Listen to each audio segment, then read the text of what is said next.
امروز میخوام یادت بدم یه برگر درجه 1 درست بکنی خوشمزه تر از بیرون و بدونی گوشت توش چیه. سلام رفقا، این نیم کیلو راسته گوساله بیات شده بود که با پنجره درشت چرخش کردم. اینم نیم کیلو گوشت سردست خیلی چرب که با پنجره ریز چرخ کردم. یه دونه پیاز رو هم چرخ کردم و یه شب تو یخچال گذاشتم. حالا یه چهارم پیمونه آرد سوخاری، یه قاشق غذاخوری پرخردل دیژون، یه قاشق غذاخوری نمک، نصف قاشق غذاخوری فلفل سیاه و پودر سیر و فلفل قرمز و پاپریکا هم اندازه که دلت میخواد. یه کوچولو جوزه هندی و 100 گرم کرم زدم. پیازی که بیات شده بودم اضافه میکنم و حسابی ورزش میدم. میخوام چربی گوشت به هم دست بده. بعد بین دو تا دستم اینطوری حرکت میدم تا گوشت ترک نخوره. بین کاغذهای روغنی قالب میزنم و منجمدش میکنم. برای درست کردن پیاز کاراملی سریع و تند، پیازا رو خلاف جهت ریشه برش میزنم و با شعله کم با کمی شکر و سرکه بالزامیک اجازه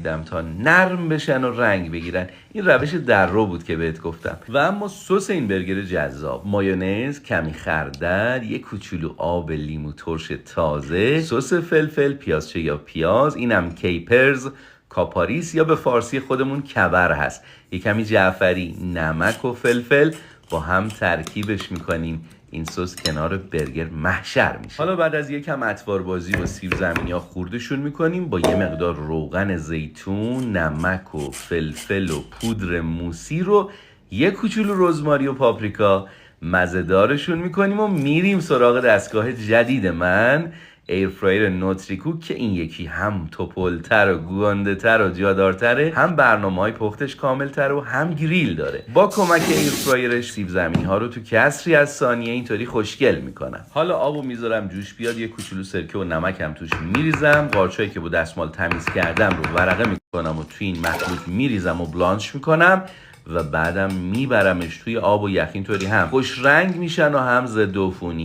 بعد قارچا رو همراه کمی خامه، جوزه هندی، نمک و فلفل و پارمزان با هم کمی حرارت میدم و میرم سراغ صفحه گریل دستگاه نوتریکوک جذابم که میتونید از دوستای درجه 1 من تو پیج مارکو تجارت که در کپشن تگ کردم تهیهش بکنید. ببین دستگاه چقدر جا داره. 4 تا قرص برگر به این گندگی توش جا میشه و با کمک این دستگاه برگرای منم گریل شدن بدون یه قطره روغن.